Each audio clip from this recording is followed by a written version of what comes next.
et Lumos.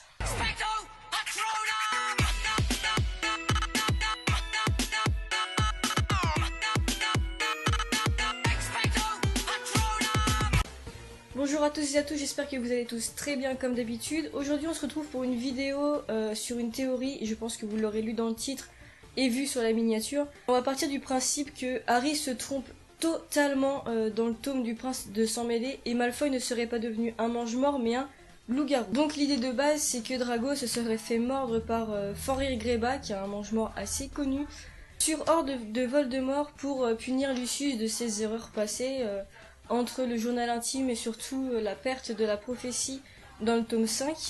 Voldemort aurait exigé à Fenrir Greyback de mordre Drago. Donc on verra, les détails sont présents absolument partout dans tout le tome, et il commence dès le début, vraiment le premier chapitre. Narcissa demanderait à Rogue en fait parce que c'est un mange-mort, parce qu'il est à Poudlard tout le temps, et aussi parce que c'est un maître des potions absolument doué, et donc il n'aurait aucun mal à faire la potion de Tulou comme il l'avait fait avec Lupin dans le tome 3. Et donc ça serait pour ça que Narcissa demanderait à Rogue, et qu'elle lui demanderait carrément de faire un serment inviolable, parce que elle sait que de toute façon Rogue sera d'une grande aide pour Drago. Un tout petit peu plus loin dans le livre, notre trio favori rencontre Drago et sa mère sur le chemin de traverse, et tout particulièrement dans la boutique de Madame Guipure. Donc en fait, pour ceux qui ne connaissent pas, Madame Guipure, c'est celle qui fabrique les robes de sorciers, donc il les met sur mesure. Genre là par exemple la mienne aurait bien besoin d'aller chez Madame Guipure. Donc on retrouve Malfoy dans cette fameuse boutique en train de se faire une nouvelle robe, et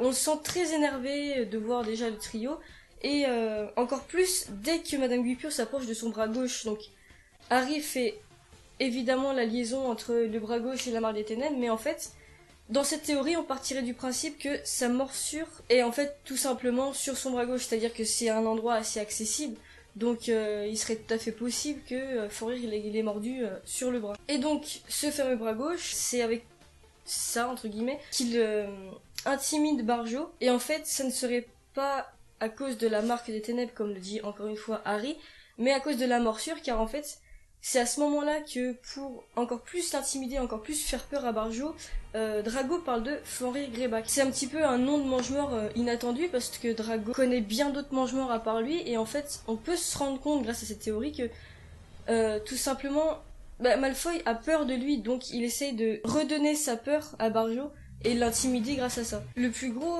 élément de la théorie, et ça se passe absolument sur tout le tome, dans le prince de sang mêlé, Malfoy est décrit comme malade, fatigué, pâle, et en fait ça nous rappelle absolument la description de Lupin tout au long du tome 3, où on apprend ce que c'est un loup-garou, etc., etc. Et on se rend compte que Malfoy et Lupin ont des descriptions vraiment similaires pratiquement, donc c'est quelque chose qui nous a mis la puce à l'oreille pour cette théorie, et c'est vraiment tout au long du tome, c'est-à-dire que il va y avoir surtout le moment du match de Quidditch entre Gryffondor et Serpentard, où Malfoy ne va pas jouer ni y assister.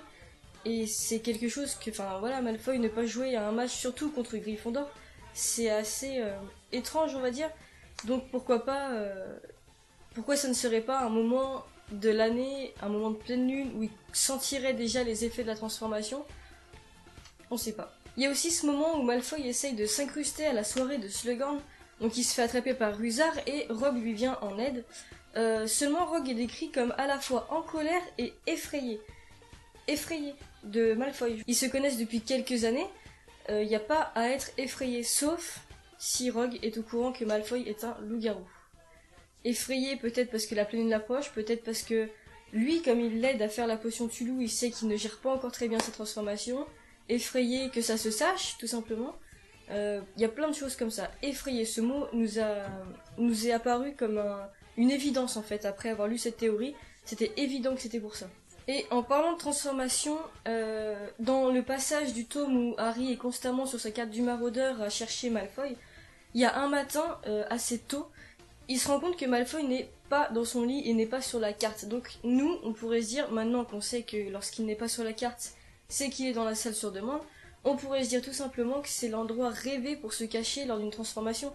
Il ne sera absolument pas trouvé. Comme Lupin le faisait dans sa cabane hurlante, il se cache la nuit, il revient le matin, et comme si de rien n'était. Je vais vous épargner un bon nombre d'éléments qui en fait se rejoignent à peu près ce que j'ai dit précédemment. Et on va directement aller à la toute fin du tome, parce que vraiment les détails sont partout dans le tome, donc on va aller à la toute fin, à la tour d'astronomie, au moment où Drago est censé tuer Dumbledore. Donc finalement il ne le tue pas, les Mange-Morts arrivent, et on sent un Malfoy très mal à l'aise, très mal à l'aise, parce qu'il y a Fenrir Greyback. Il ne lui accorde même pas un seul regard. C'est-à-dire qu'il est tellement effrayé, tellement tétanisé à l'approche de ce Mange-Mort, qu'il ne le regarde même pas. C'est assez révélateur quand on a cette théorie sous les yeux, enfin... Il s'est fait mordre quelques mois plus tôt, c'est assez logique qu'il ne le regarde pas, qu'il ait absolument peur de ce bonhomme-là, et ouais, c'est logique, tout se tient en fait, tout se tient dans cette théorie, c'est pour ça que je l'adore, c'est que on sait qu'elle est fausse, mais tout se tient, c'est vraiment un truc plausible. Au moment où le livre est sorti, c'était quelque chose de plausible. Donc voilà, petite théorie terminée, ça aura pas pris beaucoup de temps, mais c'était vraiment une théorie que j'aimais bien, parce que c'est le genre de choses... c'est pas tiré par les cheveux, il y a vraiment des détails dans le livre qu'on peut prendre et un petit peu bousculer, et je trouve ça très intéressant à étudier, donc c'est faux.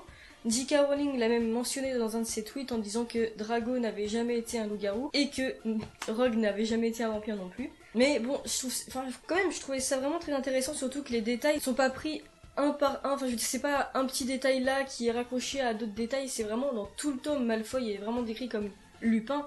Donc avec le recul, on s'est vraiment bien aperçu que il est devenu mange-mort et que si Lupin et Malfoy se ressemblaient tellement dans ce tome-là, c'était parce que c'était la transformation Lupin en loup-garou, d'accord, mais Malfoy en mange-mort. Mais c'est pour ça, c'est J.K. Rowling a voulu les comparer pour prouver qu'une transformation, c'est une transformation en loup-garou ou mange-mort. Les personnes le vivaient de la même façon, très mal. Donc du coup, les fans sont partis sur le fait que ça soit un loup-garou, mais même en tant que mange-mort, ça se tient vraiment bien. Voilà pour moi, ce sera tout. J'espère que cette petite vidéo vous aura plu. N'hésitez pas à mettre un petit commentaire pour que je sache ce que vous attendez sur cette chaîne. Et on se dit à bientôt, prenez soin de vous et Nox!